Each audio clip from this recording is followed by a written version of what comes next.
Subscribe करो मिथिला धरोहर YouTube channel के और घंटी के निशान के दबाओ सबटा वीडियो सबसे पहले देखबाक लेल। एक बार मिथिला धाम के नाम पर दोनों हाथ उठाकर ताली बजाकर सब बते सर्वो सा सुंदरियो भैया, सर्वो सा सुंदरियो भैया, सर्वो सा सुंदरियो भैया, अपन मिथिला भूमिया लोना घर सहरिया, भूलो चारू धाम, भूमिया लोना घर सहरिया,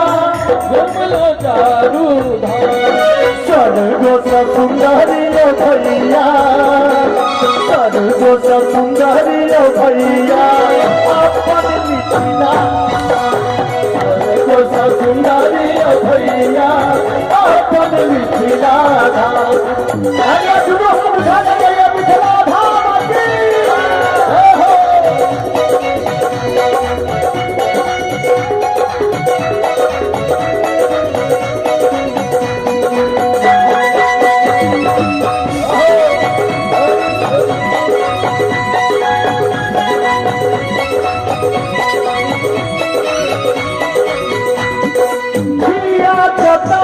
की सीता धरनी जनकपुर धाम, दिया जता के सीता धरनी जनकपुर धाम, तभिया जता के सीता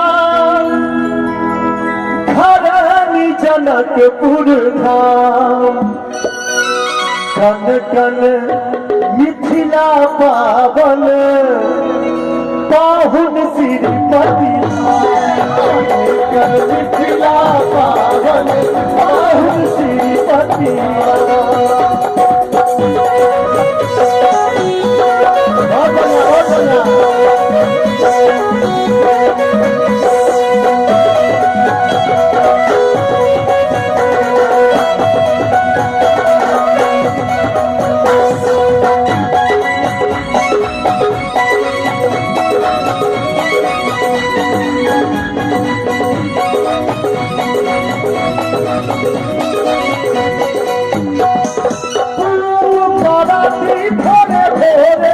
विद्यापति केगा खूब बाराती भर भोरे, विद्यापति केगा खूब बाराती भर भोरे,